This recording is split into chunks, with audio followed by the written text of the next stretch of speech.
Urumchi şəhərlik hökumətinin rəsmi tor bekitida ata-analарын yig'ilish lageriga qamalgan igichaqsiz bolalar davlat tarafidan beqilish uchun ilib ketildi degan mazmunda bir uqtirish berildi. 23 yanvar e'lon qilingan bu uqtirishda 2018 yilda ikki xil kishilarni o'rinlashtirish nomli qarornomaning ro'yiga asosan bolalar va yashanganlarni atalmish yasli va sanatoriyalarga o'rinlashtirish xizmatining davomlashayotganligi aytilgan. Sharqi Turkistondagi atalmish Xalq ishlar komissiyasining sekretari Wang Jijong igichaqsiz bolalar va yashanganlarni to'plash xizmatining 2020 yilgacha 100% tamomlanganligini bildirdi. Türkiye'nin Karadeniz boyidagi Rize şəhərdə kişilər Xitoyning Sharqi Turkistondagi zulmga norozilik bildirish uchun sahil bo'yi jamiasida bir yerga jam bo'ldi.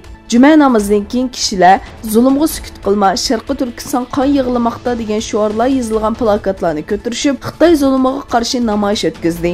Shundaqla Van shahridami Xitoyning Sharqi Turkistondagi zulmiga qarshi namoyish o'tkazildi. Shuning bilan birga ulu jamiyatda juma namozidan keyin zindonlarda shahid bo'lgan Uyg'urlar uchun g'oyibona miyit namozi o'qildi.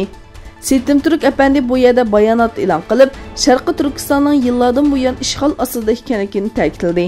Ve 5 milyonga yaqin Uyg'ur turmidimi nachar, natsiz lagerlardimi beter bo'lgan bir sharoitda ideologiyalik tarbiyalash nomi ostida qiyin qistoqqa uchirmoqda dedi.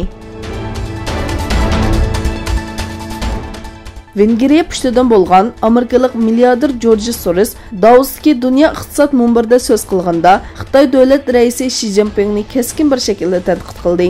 U Xitoy rahbarining erkinliklar uchun cho'ng bir tahdid ekanligini aytdi. U buning hozirgacha ko'rilib boqmagan bir tahdid ekanligini ta'kidlash bilan birga Xitoy xalqining eng cho'ng umid ekanligini aytdi. Xitoy tashqi ishlar ministri Amerikalik milliarder Sorosning yuqorqi so'zlarini ahamiyatsiz va raddiya berishga arzimaydi deb atadi.